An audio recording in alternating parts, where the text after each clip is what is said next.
Salut YouTube, j'espère que tu vas bien et que tu passes un super été. Moi, c'est Hélène de Tarot et Potin et aujourd'hui, on se retrouve dans une vidéo un petit peu spéciale, les jeux oubliés de ma cartothèque.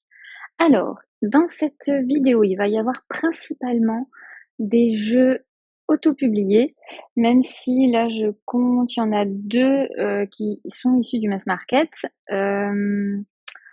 Je pense que c'est tout pour cette petite intro. Je vais pas épiloguer un petit peu plus longtemps et on va tout de suite aller voir les jeux que je te présente. Alors, le premier, c'est un jeu. Alors, je t'ai pas précisé, mais dans cette vidéo, en fait, je vais surtout te présenter des jeux que j'adore, que j'aime beaucoup et que je n'ai pas forcément l'intention de vendre, mais qui sont un petit peu les oubliés de ma carto parce que j'arrive pas à les utiliser aussi souvent que je le souhaiterais. Et tu sais, c'est un petit peu ces jeux que tu vas, quand tu vas fouiller dans ta cartothèque pour essayer de voir quel jeu tu vas prendre, tu dirais: «Ah mais c'est vrai, celui-là, ça fait longtemps que je l'ai pas utilisé» et finalement, en fait, tu sais pas pourquoi ton cœur balance vers un autre jeu et il finit toujours par plus ou moins être oublié. Et pourtant, tu ne devrais pas te séparer de ce jeu-là parce que soit tu as un lien particulier avec lui, soit parce que tu le trouves super beau. En tout cas, moi, c'est mon cas et pour chacun des jeux, je vais un petit peu t'expliquer pourquoi est-ce que il est oublié l'oublié de ma carto. Donc le premier, c'est un jeu magnifique que j'aime beaucoup, que je trouve très joli, mais voilà, je sais pas pourquoi, je l'utilise pas aussi souvent que je le souhaiterais. Il s'agit du Éphémère Tarot de Arthur Wang. Tu sais, c'est le même créateur que le True Black Tarot. Et en fait, je pense que si je l'utilise pas assez, c'est parce que même si je le trouve magnifique, j'ai tendance à préférer son petit frère, enfin son grand frère, pardon, le True Black Tarot. Donc le éphémère tarot, il arrive comme ça dans une boîte, pardon, je vais y arriver, magnifique, aimantée, assez épaisse, puisque le jeu est très épais lui-même, le jeu plus le livret. Et en fait, c'est un jeu magnifique, fait de couleurs blanche, or et argent, avec un dos comme ceci. Le True Black et le éphémère tarot sont connus pour avoir une qualité de carte incroyable. Honnêtement, je pense que c'est le jeu le plus quali que j'ai dans ma collection. Donc là, par exemple, on est sur des couleurs argentées avec ici une écriture dorée, effet chromé, un petit peu comme sur le dos. Tu vois, il n'y a pas beaucoup de soleil, mais ça se voit. Et la qualité de carte, mais elle est incroyable. Vraiment incroyable.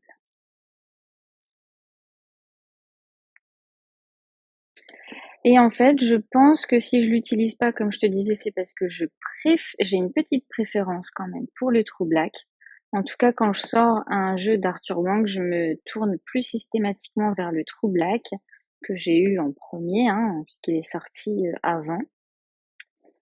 Et également parce que, voilà, par exemple ici, les cartes en fait du éphémère tarot, elles ont été renommées. C'est-à-dire qu'on n'a pas les mêmes appellations qu'on trouve en fait dans un tarot classique. Vous voyez, c'est magnifique, hein. Et du coup, tu vois, par exemple, ces deux cartes-là, et je ne sais pas à quels arcanes elles correspondent.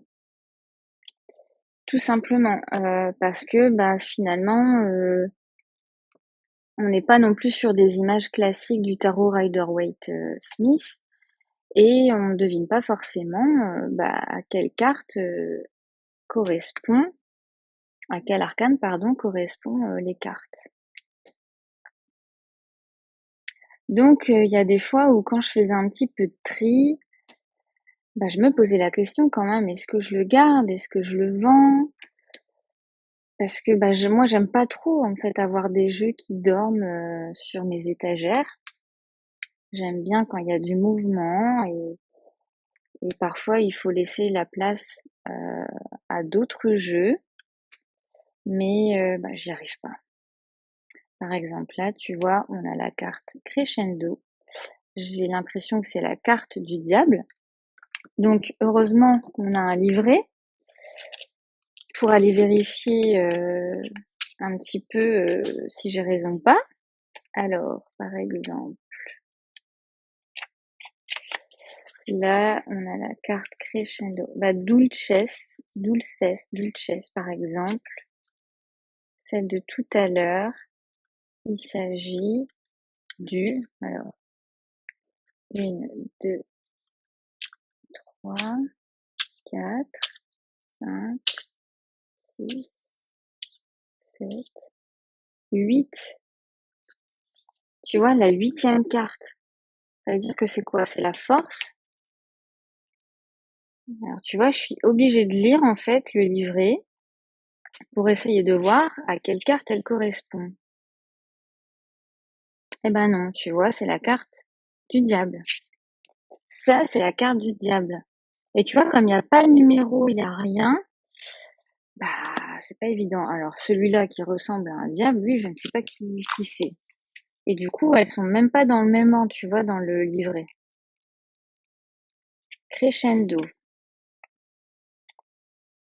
Ah bah, c'est la carte du jugement, ça. Donc, tu vois, c'est quand même pas facile de se repérer. Alors, je pense que ça serait très facile à retenir si je l'utilisais souvent. Mais comme c'est pas mon cas, alors, la carte aussi de tout à l'heure qu'on a vue au début, Ovation, c'est la carte du soleil. Donc voilà, je pense que c'est pour ça que ça me bloque un petit peu. Ensuite, sur les arcanes mineurs, ben, on reste sur les mêmes appellations, hein. Là, il n'y a pas de souci. Hop. Mais tu vois, il n'y a pas de notion de coupe, bâton, épée. Donc là, il y a des poissons, il y a une coupe dans sa main. J'en déduis que c'est le cavalier de coupe. Ici, on est sur une suite des épées. Mais voilà. Bon, là, je dirais que c'est la justice, mais peut-être pas, puisque tu vois, tout à l'heure, je me suis trompée. Et c'est dommage, parce qu'elles sont vraiment belles. Là, j'ai l'impression que c'est la carte des amoureux. Mais comme tout a été renommé, et d'habitude, en fait, quand on a des jeux renommés, on peut quand même se fier à la numérotation. Tandis que là, sur les arcanes majeures, il n'y a pas mis de numéro. Donc, je peux pas non plus me repérer par rapport au nombre. Mais voilà, il est vraiment magnifique. C'est un jeu que j'avais backé sur Kickstarter.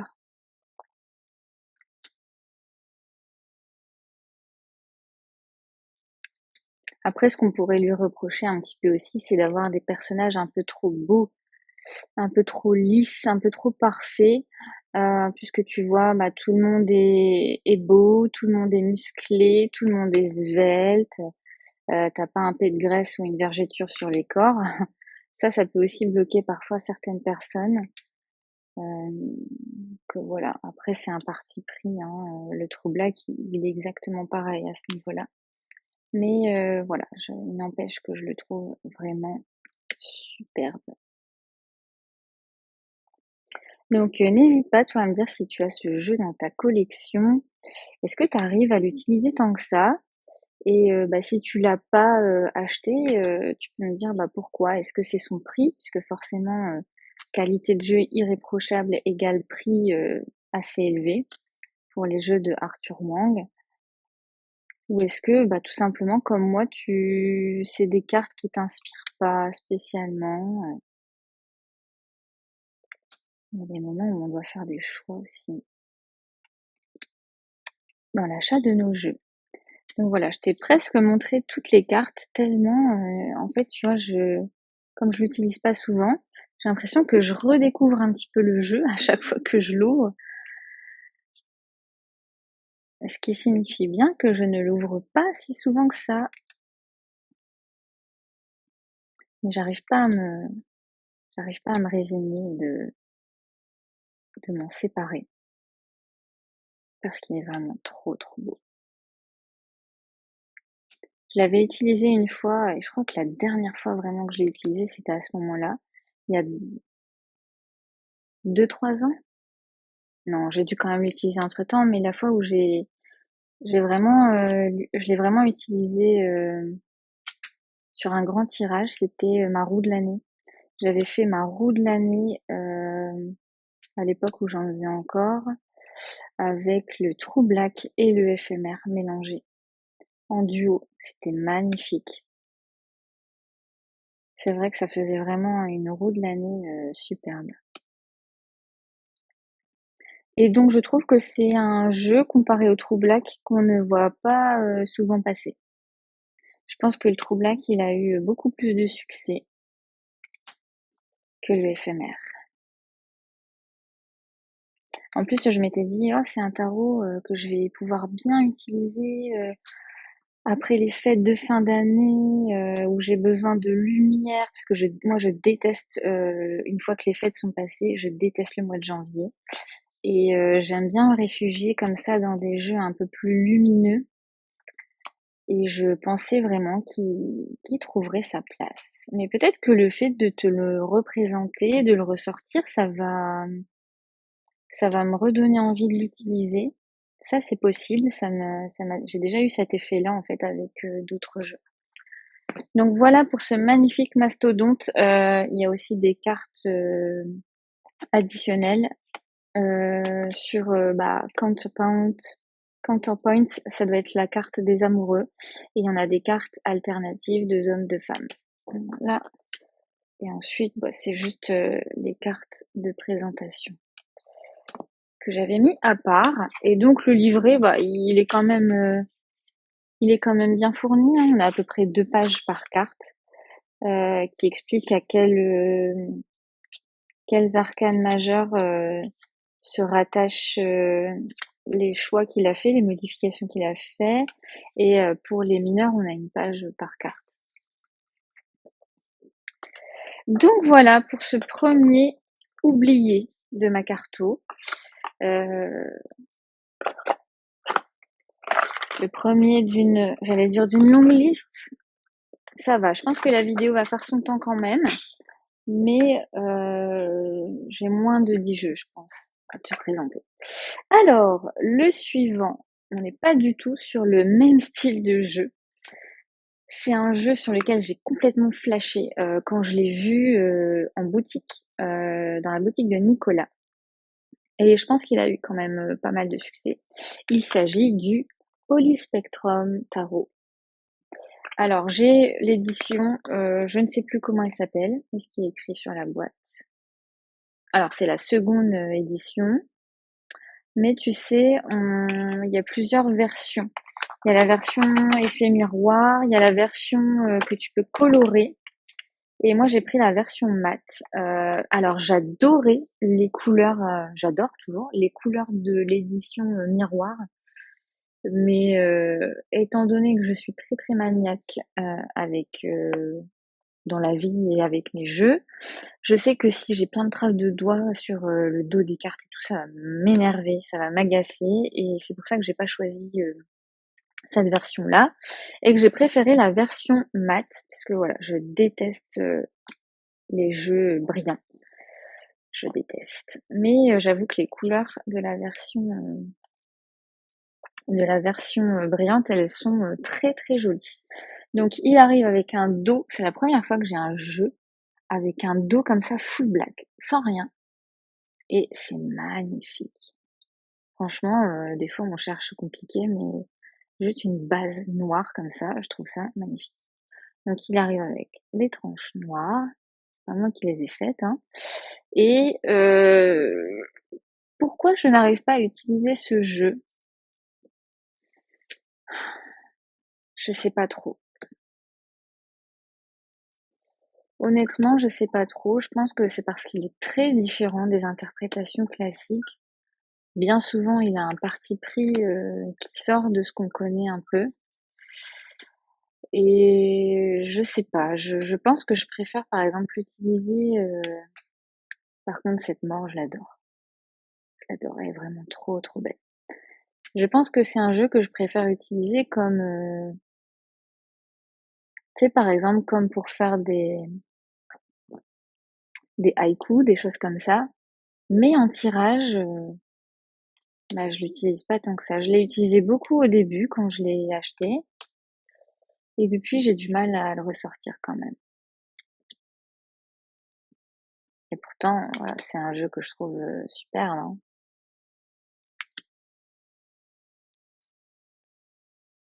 C'est la carte la carte du 2 de coupe aussi, je crois que j'adore. Je sais pas si on va l'avoir passé. Donc j'aime bien les couleurs, j'aime bien les dessins, les choix qui ont été faits, mais voilà, il vient pas instinctivement. Il est peut-être un peu plus discret chez moi. Cette tasse, trop trop jolie.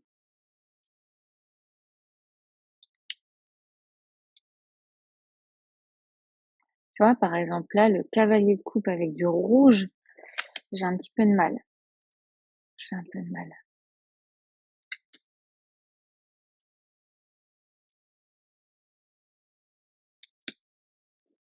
En fait, c'est parce que tu vois, quand je le regarde comme ça,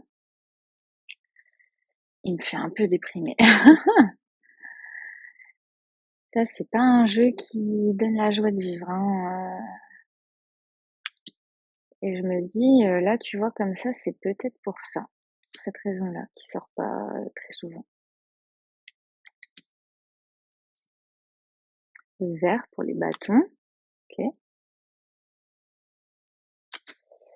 Ouais, j'ai un peu de mal. Peut-être parce que c'est, ouais, quand tu vois, c'est bien de ressortir pour essayer de réfléchir à la raison pour laquelle je le sors pas si souvent. Et ouais, il me fait un peu déprimer en fait. Et puis là, en plus, on est en été, donc forcément, j'ai pas forcément envie de sortir des jeux sombres. Mais ce qui est étrange, c'est qu'il est à la fois sombre et coloré, mais voilà, il me fait un peu déprimer. Voilà, la carte du 2 de coupe dont je te parlais tout à l'heure. Je l'aime beaucoup, je la trouve très très belle. Où en fait, elle se fait un câlin à soi-même. C'est vraiment la rencontre de ton âme. C'est vraiment, c'est comme si ici, la personne qui peut mieux prendre soin de toi, en fait, finalement, c'est toi-même. Et cette rencontre de l'âme, c'est de cette carte-là dont je me suis inspirée pour choisir le personnage de Otaku Taro. J'ai choisi Lyra et Pan. Donc si tu connais un petit peu soit les livres à la croisée des mondes, ou soit le film ou la série, tu vas savoir de quoi je parle. Donc voilà pour le joli Holy Spectrum Tarot que j'ai du mal à sortir. Et là, je t'avoue que quand je le vois, j'ai pas trop envie de le sortir. Et pourtant, c'est étrange parce que je pense pas que je vais le mettre en vente, hein, mais il faudrait que je le manipule de nouveau en automne-hiver pour voir. Donc voilà, il reste quelques cartes. Je vais pas tout te montrer parce que sinon la vidéo risque de durer un petit moment. Donc pareil, n'hésite pas à me dire si tu as ce jeu. Arrives-tu à l'utiliser aussi souvent que tu le souhaites? Après voilà, quand on commence à avoir une collection de jeux assez importante, on se rend compte que c'est beaucoup les mêmes jeux qui ressortent. Enfin moi, chez moi, on va dire que c'est quand même assez. Il y a des jeux que je vais sortir, mais très rarement. Et puis il y a des jeux comme ça qui vont sortir régulièrement, plus facilement, parce que c'est des jeux un peu couteau suisse qui passent partout, ou tout simplement parce que pendant une période, je vais être dans un mood où j'ai envie de me pencher vers ce genre de jeu. Alors, le suivant, alors lui, j'ai vraiment une attache très très forte avec ce jeu. Il est dans un petit pochon comme ça parce que il a une tech box assez fragile. Et donc en plus, C'est un jeu que mon chien a bouffé. En fait, il a mangé une carte quand, quand ma cartothèque était dans mon salon. Maintenant, je l'ai bougé de place justement à cause de ça, parce qu'en fait, il allait même en hauteur chercher les. Parce que j'ai un grand chien, elle se mettait debout sur ma bibliothèque et elle allait choper les jeux. Donc j'ai dit non, non, je peux pas sacrifier comme ça des jeux.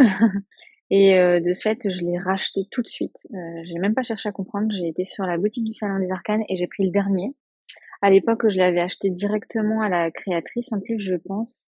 Et j'ai pris le dernier de chez Nico à l'époque pour parce qu'elle m'avait vraiment bouffé une ou deux cartes et je me voyais pas ne plus l'utiliser à cause de ça. Donc ce jeu, je te montre le dos. Je sais pas si tu vas le reconnaître parce qu'il est pas non plus super connu, je le vois pas passer tant que ça.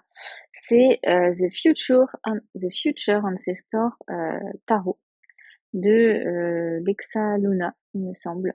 Et donc c'est un jeu en format linen, enfin en cardstock linen. Si je te montre, voilà, tu vas voir un petit peu l'effet linen. Donc il se brasse super bien, les cartes glissent vachement bien. Il arrive avec des tranches neutres, une box et un petit livret. Et en fait, il est assez épuré comme jeu. C'est un jeu normalement qui est fait pour travailler avec les ancêtres. Alors soit les ancêtres, soit les vies antérieures, soit la famille tout simplement, sans parler d'ancêtres. Il y a des dessins comme ça un peu naïfs. Et ouais, comme je te disais, il est très épuré et je le trouve super beau ce jeu. Et en fait, j'ai un lien quand même assez particulier avec lui parce que pendant un temps, j'ai beaucoup travaillé sur mes ancêtres. J'ai beaucoup fait de tirages en lien comme ça avec les lignées, aller chercher un petit peu les blocages dans les lignées plus lointaines que je n'ai pas connues. Et du coup, il est d'une pertinence ce jeu, mais c'est juste incroyable. Je le trouve vraiment connecté à quelque chose de très haut et de très puissant. C'est rare hein, que je dise ça, mais lui, enfin moi, je sens vraiment qu'il est connecté à un monde, pas au même monde que moi en fait. Donc voilà, c'est pour ça que je l'aime beaucoup. Et en fait, bah, je suis sûre qu'il pourrait être super dans d'autres tirages classiques, mais moi, dans ma carto, comme j'ai associé ma pratique à ce genre de tirage, bah, j'ai du mal à l'utiliser pour autre chose. Donc c'est pour ça que je le sors pas souvent, puisque bah, le travail des ancêtres, etc., c'est pas quelque chose qu'on fait non plus tous les 4 matins, hein. Mais il est vraiment d'une pertinence incroyable. Et donc en fait, les suites ont été renommées, je crois, pour ce. Voilà, on a les seeds, les graines pour les deniers. Pour les coupes, on est resté sur les cups. Pour les bâtons, on est sur les candles, les bougies, les chandelles. Et pour les épées, on est sur les needles, les aiguilles. Mais sinon, côté majeur, les noms restent identiques au tarot Rider-Waite classique. Sauf là, tu vois, Virtue pour le hiérophante, je crois.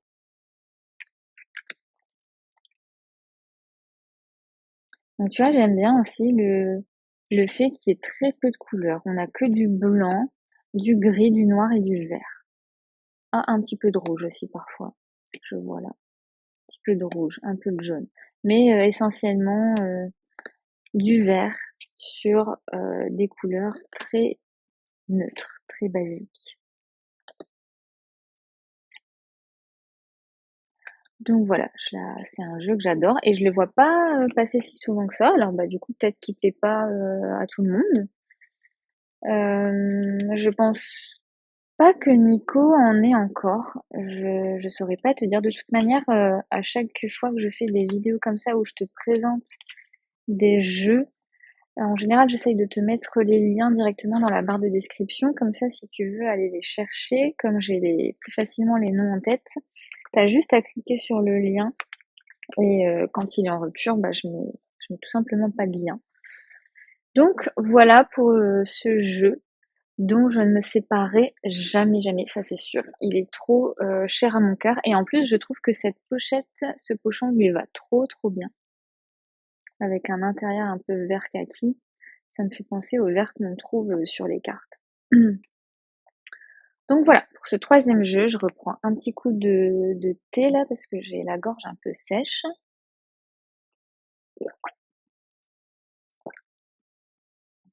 Alors, bah, tant qu'on est dans cette thématique un petit peu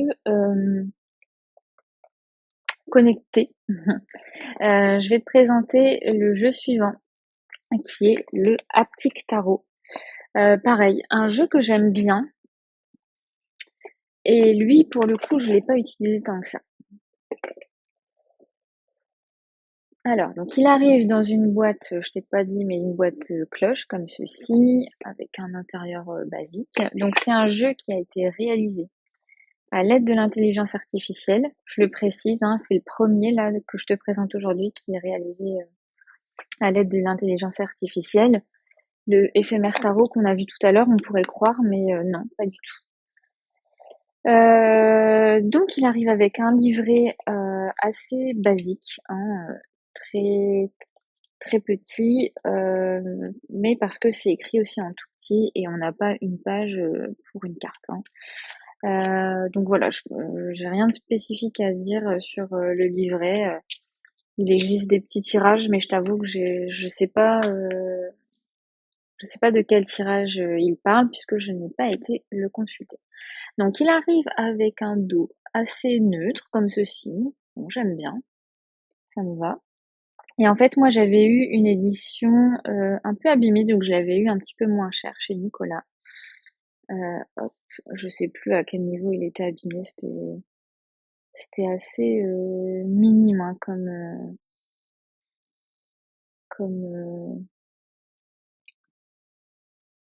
comme dégâts, tu vois. Je pense que c'est ça, ce genre de dégâts que tu vois sur le. Donc ça va, ça ne me dérange pas. Et donc en fait, c'est un jeu, si tu ne le connais pas, essentiellement basé sur les mains, dont les illustrations sont des mains. Donc c'est très particulier, c'est spécifique. Et bah, j'ai du mal à l'utiliser. Je l'ai pas sorti beaucoup de fois. Les fois où j'ai fait des tirages avec lui, je le trouvais un peu muet en fait. Tu vois, c'était pas instinctif les interprétations que j'en faisais. Pourtant, je le trouve très très beau. Je le trouve aussi assez connecté lui au divin. Autant le Future Ancestor dont je te disais qu'il était connecté, je le trouvais assez connecté aux morts, aux ancêtres, forcément aux morts du coup. Lui, je le trouve très connecté à la religion.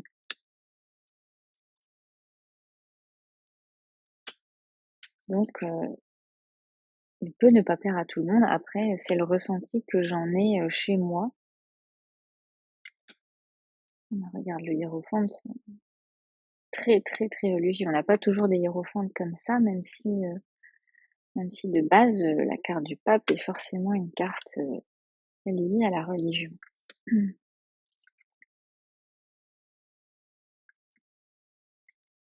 Donc je le trouve très joli, hein,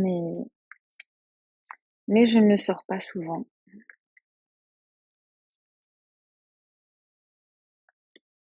Ça, j'adore. Moi qui fais de l'équitation, J'aime beaucoup quand on voit des chevaux.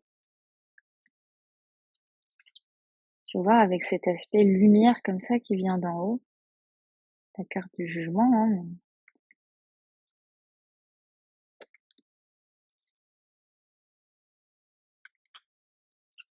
Encore un cavalier.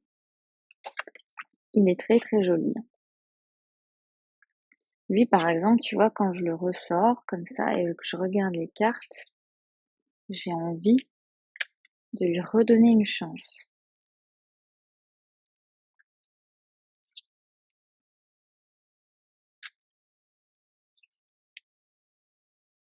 Il est très très très joli. Il fait très automnal de par ses couleurs, je trouve.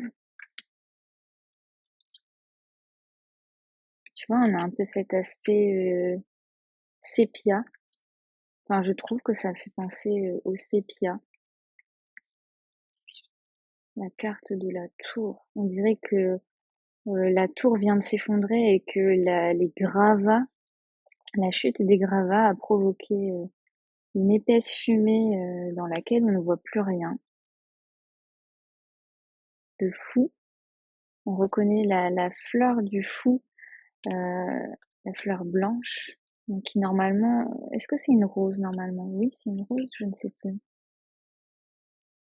Mais ça fait cette carte fait de lui un fou assez pur.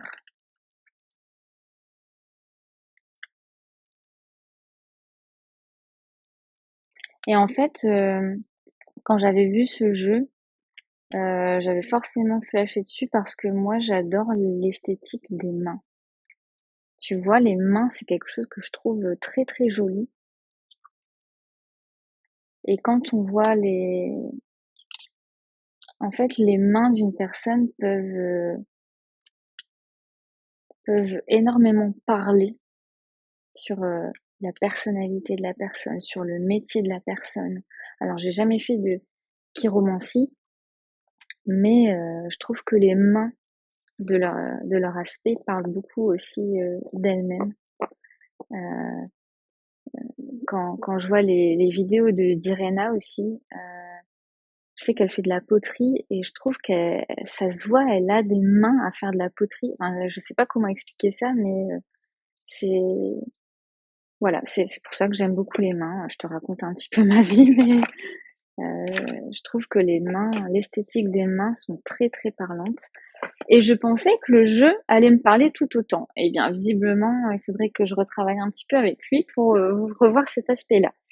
Le jeu suivant, je vais passer sur un jeu un peu mass market, enfin un jeu mass market, pour changer un petit peu. Donc ça, c'est un jeu que j'ai saigné, mais saigné à un point. Et donc ce jeu, c'est le Urban Tarot. C'est un de mes premiers tarots, un de mes premiers chouchous, puisque c'est un survivor. Puisque tu sais, moi pour ma part, quand j'ai acheté mes premiers jeux, bah tu te cherches un petit peu en fait, t'essayes d'aller vers des jeux qui te parlent et au final pas forcément les bons jeux. Euh, je pense notamment à mes débuts où j'ai acheté des oracles de Dorine Virtue. Ce serait plus du tout le cas aujourd'hui et je n'ai plus aucun jeu dans cet aspect-là, dans cette esthétique-là.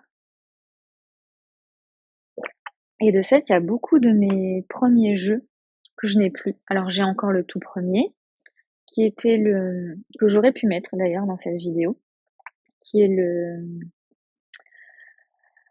ah, le Unknown Tarot, je me souviens plus, le tarot des mondes sauvages et inconnus, mais que j'ai en version originale, je crois. Et donc j'avais commencé par ce jeu-là et ensuite j'avais eu d'autres jeux. Alors un de mes premiers aussi que j'ai encore, c'est le Deviant Moon, le Light Years, mais le Light Years je ne l'utilise plus. Et parmi ces premiers jeux, il y a le Urban Tarot, donc qui est un tarot de Thoth. À l'époque, ça m'avait pas bloqué, hein. Je m'étais dit soyons fous, allons-y. Et j'avais vraiment bien aimé ce jeu parce que il, euh, il retrace en fait plein d'endroits, plein de lieux de New York. Et j'étais allée à New York au moment où je l'ai acheté, 1 ou 2 ans avant. Et donc j'avais adoré retrouver un petit peu cet esprit new-yorkais. Et alors pas tous les lieux, mais certains lieux que j'avais pu voir en réalité, etc. Mais c'est quand même un jeu assez sombre que je n'utilise plus aujourd'hui. Alors, donc il arrive ici comme ça, on dirait un peu un plan de métro, hein, un plan de la ville. Et donc comme je te disais, c'est un tarot TOT, donc parfois on a des appellations différentes ou alors des mots-clés sur les arcanes mineures, comme tu peux le voir ici, ce qui est assez caractéristique des tarots de TOT.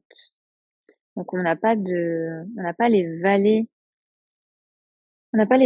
cavaliers, rois, reines. On a les princes, les princesses, les cavaliers et les reines. Donc un jeu quand même assez sombre, comme je te le disais. Pas toutes les cartes, mais la plupart.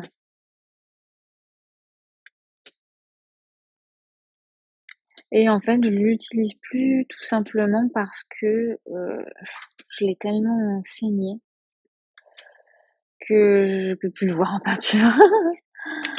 Mais je le garde parce que il est quand même pas en super état. Enfin, je l'ai quand même bien brassé, donc il est plus en super forme. Mais j'ai adoré aussi. Ce que j'ai adoré dans ce jeu, c'est les personnages de cour. Je les trouve très très bien choisis. En fait, ils ont tous un métier. Et je trouve que les métiers sont très bien choisis. Même si c'est un tarot de Thoth, ça m'a beaucoup aidé moi en fait à apprécier les personnages de cour, notamment quand on commence à utiliser le tarot, où c'est pas évident de retenir leur signification. Donc tu vois par exemple cette lune, elle est assez sombre. On est comme dans les égouts de New York, avec un crocodile et un chien assez agressif d'ailleurs. Donc c'est pour ça que je te dis qu'on a des cartes assez sombres. Et en plus, je me souviens, à l'époque où je tirais beaucoup avec lui, j'avais souvent cette lune qui revenait. Et je me disais, mais oh my God, comment je fais pour encore utiliser ce tarot avec des cartes pareilles?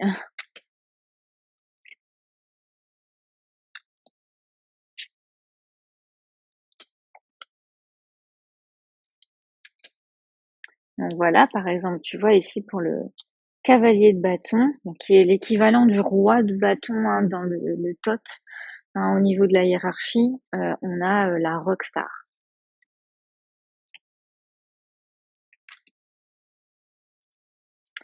Voilà, par exemple, pour la reine de coupe, on a la thérapeute. Pour la reine de denier, on a la matriarche. Tu vois, ça leur va super bien en fait.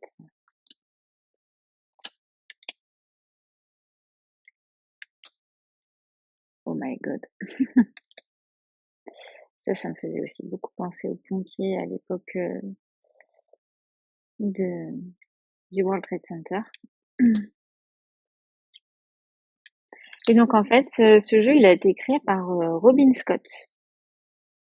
Donc là, par exemple, la princesse de denier, on a l'institutrice d'école primaire.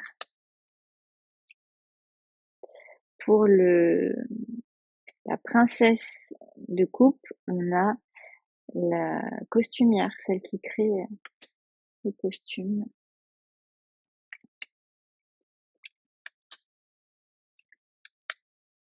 Et donc Robin Scott, qui s'est en fait inspirée, j'en étais arrivée là, elle s'est inspirée pour ce jeu soit de personnes qui l'entourent, soit de lieux qu'elle connaît, mais en général, en fait, les personnes qui sont représentées sur les cartes sont des personnes de son entourage. Ça, j'avais adoré. Le cavalier de denier, bon, cavalier roi, du coup, le chef cuistot. Tu vois, franchement, je pense que si j'ai beaucoup apprécié ce jeu, c'était surtout pour les personnages de cours. Après, le système Todd, c'est un système qui me dérange pas, que j'aime bien aussi, donc voilà. Ici, on a le prince de coupe, le scénariste, enfin le réalisateur.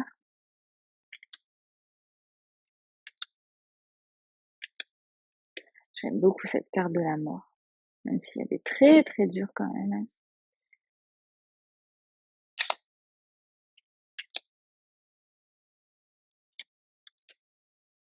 Donc ici, on a The Aeon. C'est la carte qui remplace le jugement. Et ici, en fait, on est devant le mémorial du World Trade Center, qui m'avait, à l'époque où j'étais allée, scotché sur place.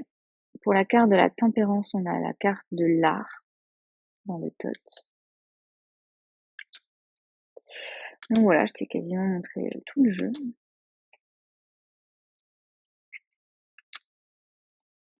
Hop.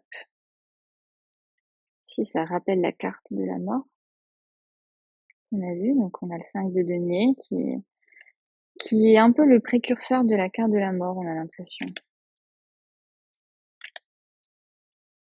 J'aime beaucoup le 6 de coupe dans le tot qui nous parle de plaisir.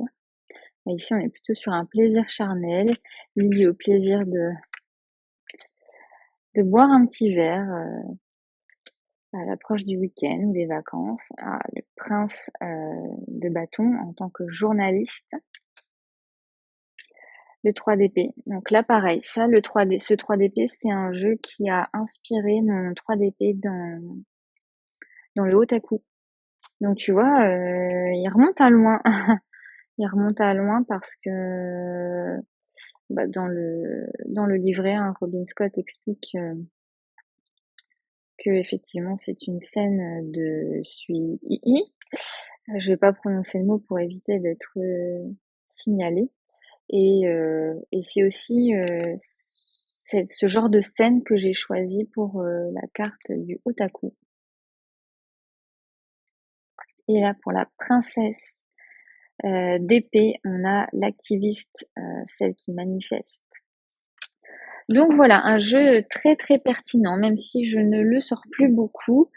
Je pense qu'il a eu son succès à un moment donné, mais qu'aujourd'hui on le voit plus beaucoup passer.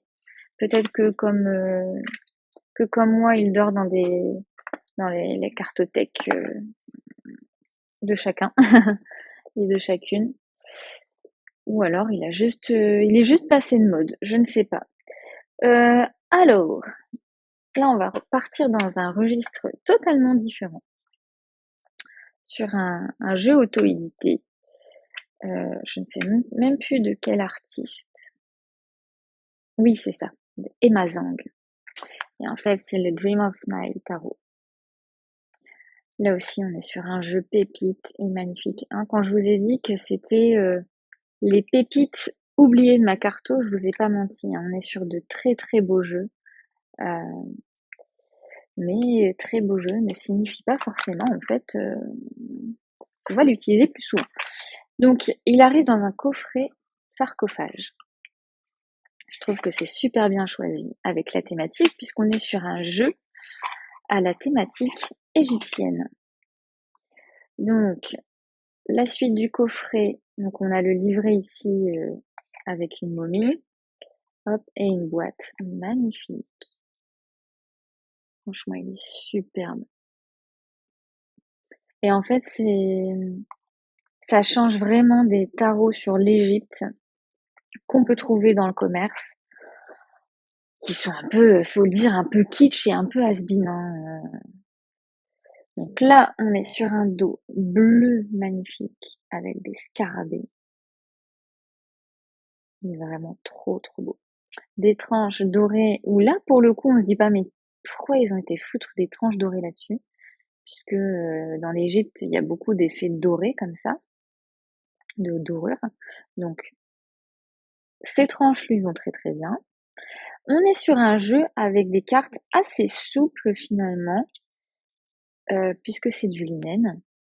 Hop, on voit bien ici le reflet du linnen. Donc les cartes glissent très très bien. Et bah voilà, je n'utilise pas tant que ça ce jeu. Je pense qu'il m'impressionne un petit peu. Je pense que c'est pas un jeu que tu vas. Alors moi, pour ma part, c'est pas un jeu que je vais sortir pour mon tirage de la semaine, tu vois. Parce que les jeux comme ça où je me projette pas forcément dedans, eh bien, j'ai un petit peu plus de mal à les utiliser. J'essaie de pas faire tomber toutes les cartes qui glissent super fort. Je ne sais plus si c'est un jeu inspiré de Tot d'ailleurs, ou si c'est un Rider-Waite classique. Ce que je sais, c'est que ici les personnages de course sont renommés. Donc lui, dieu de l'air.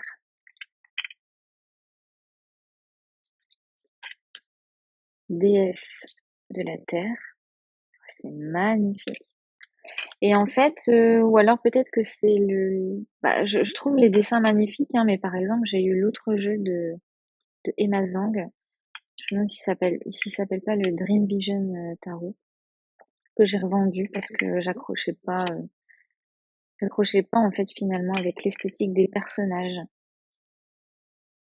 Je sais qu'alors, soit elle est en train, soit elle a terminé, je ne sais pas, mais je pense pas qu'elle ait terminé parce que j'ai pas encore vu passer. Elle fait un tarot sur Alice au pays des merveilles, qui a l'air magnifique aussi. Et moi, Alice au pays des merveilles, pardon, je trouve ça toujours super joli. Et en fait, quand j'ai les jeux en main, j'arrive pas à l'utiliser. Et par exemple, c'est le guerrier de l'air. Donc je pense que c'est un cavalier d'épée. Et oui, je disais, les jeux d'Alice au Pays des Merveilles, j'en ai eu plusieurs entre les mains et j'arrive pas à les utiliser. Mais il a l'air vraiment très très beau le jeu qu'elle est en train de faire. Regardez-moi cette grande prêtresse. Oh, elle est pas magnifique? Non mais franchement, c'est de toute beauté.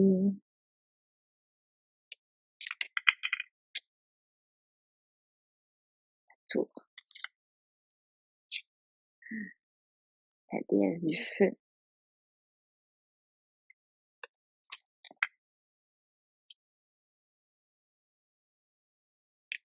Donc voilà, c'est un jeu qui dort.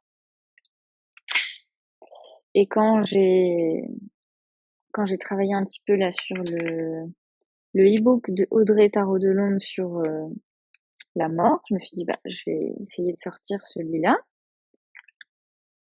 Et en fait, il n'a pas voulu venir, il n'a pas voulu travailler avec moi sur le book de la mort, donc j'en ai pris un autre. Donc voilà, j'ai essayé de lui donner sa chance, mais voilà, il semble pas vouloir venir, hein. Donc je le garde parce que c'est vraiment une pièce de collection, je trouve. Je me dis peut-être un jour son heure viendra. Regarde-moi ça, la profondeur de cette carte. Magnifique. Celle du jugement. Tu vois, The Awakening.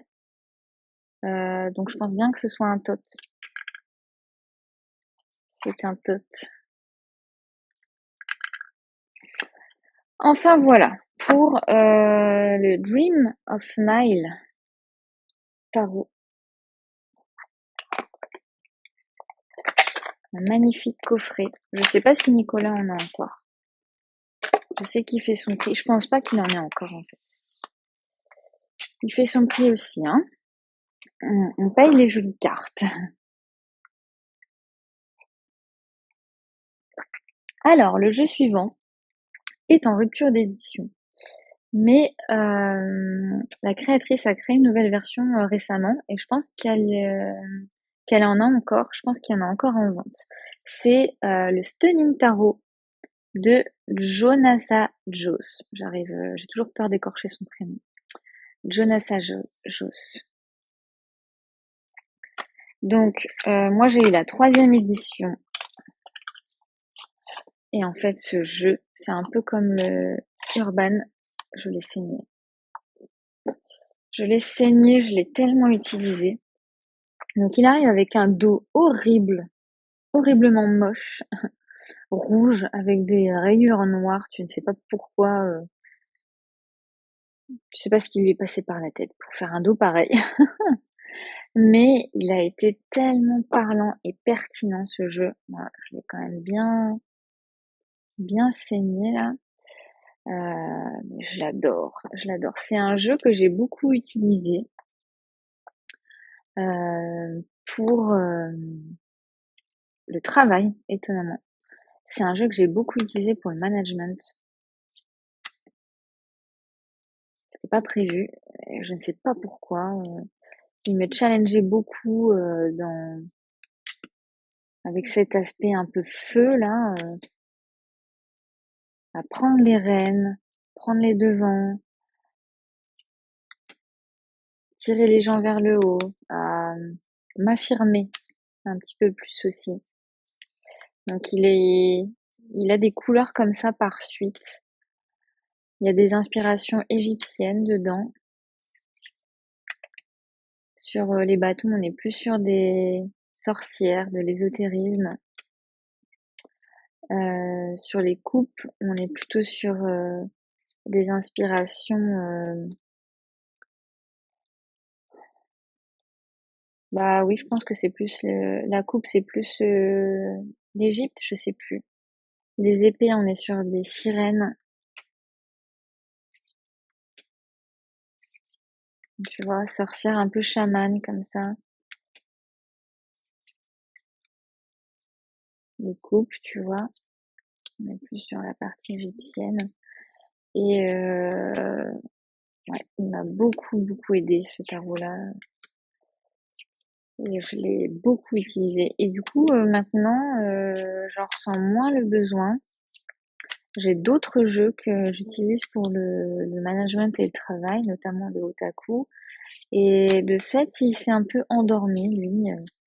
J'ai l'impression qu'il trouve plus trop sa place dans ma pratique. Et il est super joli. Enfin, j'aime bien. C'est une esthétique particulière, hein, mais il m'a beaucoup parlé. Et donc, je le garde parce que bah, déjà, il est en rupture d'édition. Donc, c'est une petite pépite. Et puis, il y a une attache sentimentale derrière quand même.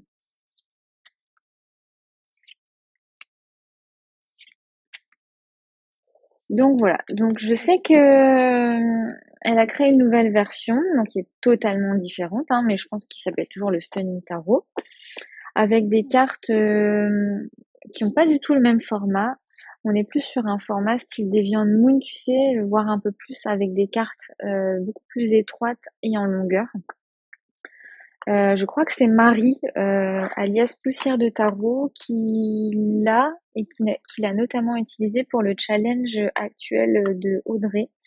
Donc si jamais tu veux aller voir à quoi ressemble ce jeu, tu peux aller sur le compte de Marie, notamment si tu as envie qu'elle te dise ses ressentis. Mais je pense qu'elle l'aime bien. Alors, ensuite, bah, décidément, on est dans une dynamique qui se suit un petit peu là, parce que je vais te parler d'un jeu, pareil, qui est en rupture de stock, mais dont la 3e édition vient tout juste de sortir. C'est bien évidemment le Helgoliath Tarot. Alors, donc moi j'ai le coffret de la 2e édition, qui est juste énorme, qui arrive avec un bouquin comme ceci. Avec des écritures toutes petites, mais avec beaucoup de connaissances et d'indications sur les cartes, en noir et blanc. Et donc, c'est un jeu, le Helgoliath. Pareil, il fait partie de mes premiers. Et je crois que ça a été un de mes premiers jeux auto-édités.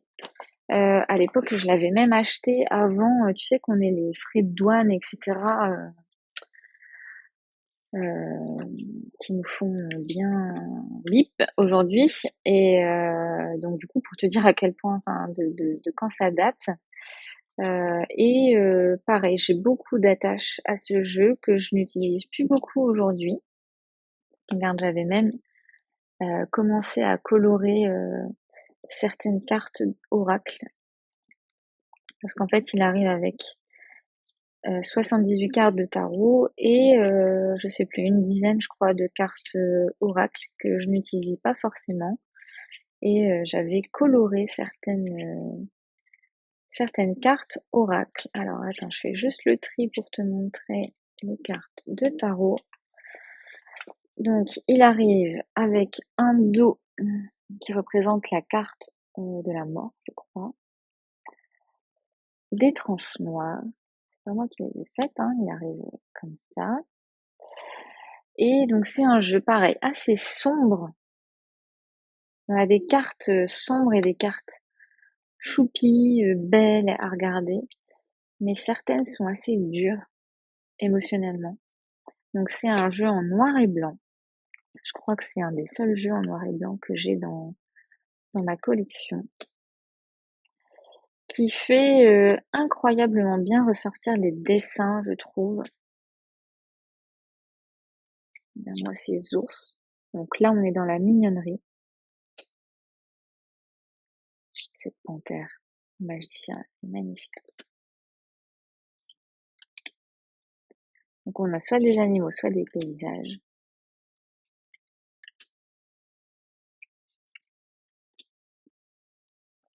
Et en fait, je l'utilise plus parce que c'est un de mes premiers jeux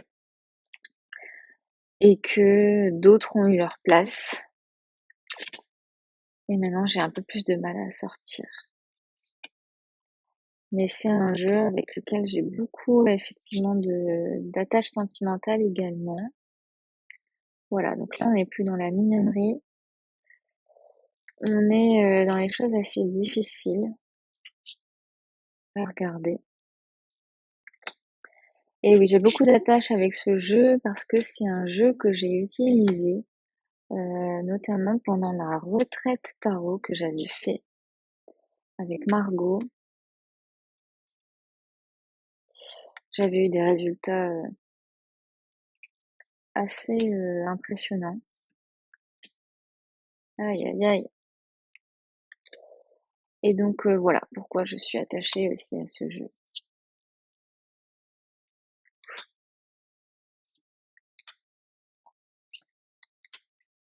Donc si tu cherches la seconde édition, bon courage. Mais il y a une toute nouvelle version qui arrive où il y a très très peu de cartes qui changent, mais il y en a quand même quelques-unes. Et ce qui va changer principalement, c'est le cardstock, puisqu'il sera plus petit, le jeu. Et je crois qu'il n'aura pas la même finition. Je crois qu'il arrive avec des tranches neutres, par exemple. Mais ce qui veut sûrement dire qu'il sera moins cher.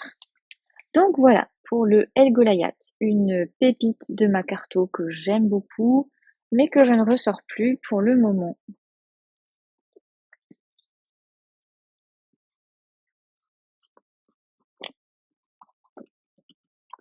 Hop.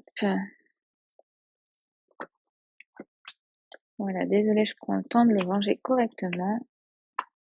Hop. À l'époque où je l'utilisais, je l'avais mis dans un pochon pour éviter de ressortir la grosse boîte à chaque fois. Mais j'ai dû prendre son pochon pour un autre bébé. Il m'en reste deux. Alors, je vais continuer avec un mass market. Pareil, avec lequel j'ai adoré faire des tirages. C'est le tarot du zodiaque. Un mass market qui paye pas de mine. Mais en fait, il m'a tellement parlé ce jeu. Donc, il arrive dans une boîte qui s'enlève par le haut comme ça. Sauf que ce qui est embêtant, voilà, c'est qu'il y a une autre boîte, une talk box dans la boîte et un gros livret. Un gros livret que j'ai pas forcément utilisé beaucoup, mais un livret en couleur. Donc c'est chouette. C'est un tarot que je conseille à 1000% pour les débutants. Même si même s'il reprend pas exactement les images classiques, mais il s'en rapproche fortement. Donc il arrive avec un dos comme ceci. Donc, déjà, c'est un jeu brillant. Alors pour te dire, si j'ai un jeu brillant dans ma carto, tu peux compter sur les doigts d'une main. Mais lui, ça me dérange pas. Pourquoi? Parce qu'il y a beaucoup de noir en fait finalement. Et voilà, je sais pas, ça me dérange peut-être un peu moins quand il y a du noir. Donc il arrive pas du tout avec des tranches noires, hein, c'est moi qui les ai faites là pour le coup. Regarde, c'est nickel, franchement. On dirait que c'est d'origine, hein.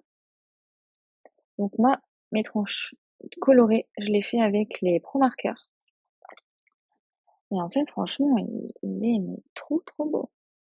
Déjà, j'aime bien parce que ça consolide les cartes, je trouve, mine de rien, juste de passer un coup de couleur dessus, ça les renforce un petit peu et ça donne du caractère au jeu.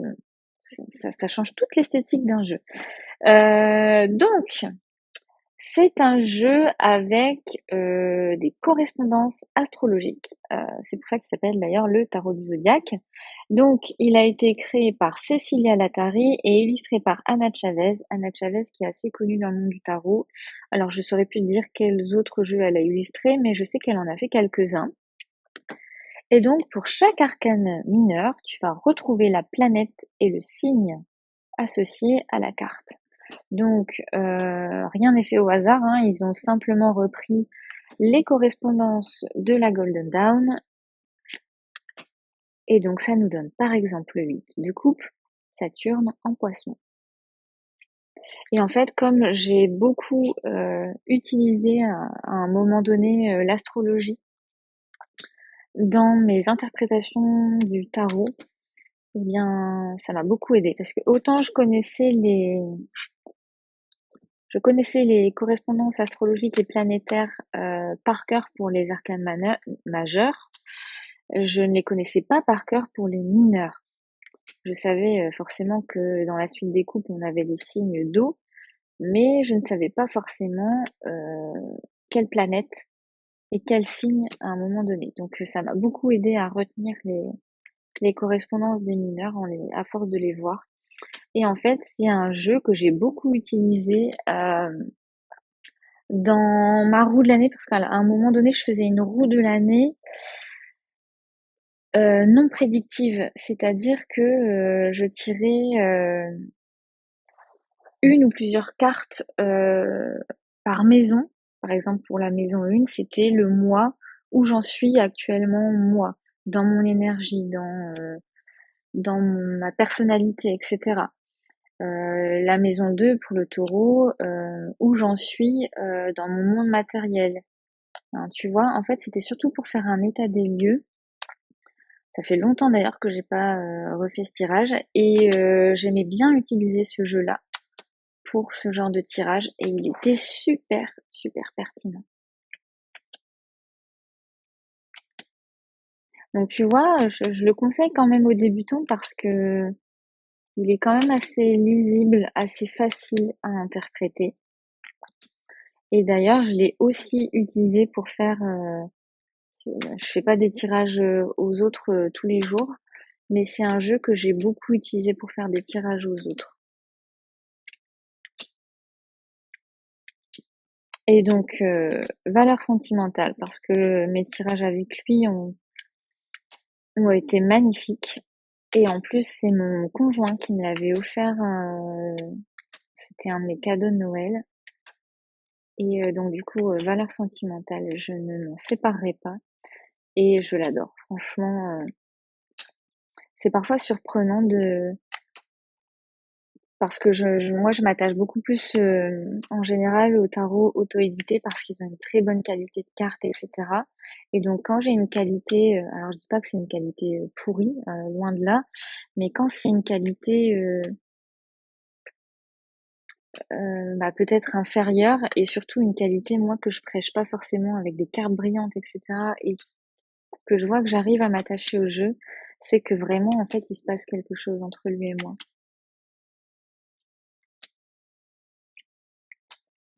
Donc voilà pour ce magnifique tarot du zodiaque. Si jamais tu as envie de craquer pour un jeu pas très cher, eh ben craque pour celui-là. Il m'a coûté, enfin, il m'a été offert, hein, mais 24,95 €. Tu le trouves sur Amazon, il arrive en 2 jours. Franchement, moi je crois, ouais, c'était pas un cadeau surprise, c'était un cadeau que j'avais demandé. Il m'avait demandé des idées de cadeaux pour ma liste de Noël et je l'avais mis dessus. Et franchement, je n'étais pas du tout déçue. Mince, j'ai oublié de le remettre dans cette box. Donc, valeur sûre, tu peux y aller. Les cartes, bah, je t'ai montré les tranches, hein, elles bougent pas. Je les ai bien bien utilisées et elles sont encore nickel. Allez, c'est parti pour le dernier jeu oublié de ma carto. Une petite pépite magnifique, c'est le Spirit Keeper Tarot de Benevolwen. Donc là aussi, on est sur un tarot, waouh, waouh, waouh. Je pense que j'aurais pas assez d'une vie pour apprendre toute la symbolique qui se cache derrière ce jeu. Donc la boîte magnifique arrive comme ceci. Hop. Et donc je sais qu'il est sorti il était chez Nicolas à un moment donné. Moi, je l'avais précommandé chez Benevolwen parce que je savais pas à l'époque que Nicolas allait l'avoir. Donc j'étais assez contente parce que j'ai eu un numéro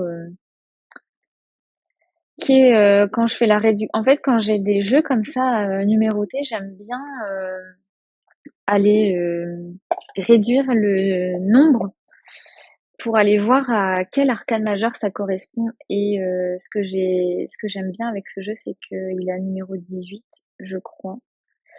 Euh, ouais, ouais, c'est ça, il a numéro 18. Et le 18, c'est mon numéro. Donc j'aime bien quand j'ai des petites synchronicités comme ça, c'est chouette. Alors, ça c'est mes petites notes à moi que j'avais pris, mais sinon il arrive avec un petit livret comme ceci. Et bien évidemment que j'ai acheté le gros pavé, le gros bouquin sur ce jeu-là qui est en haut. J'ai pas pensé à le prendre.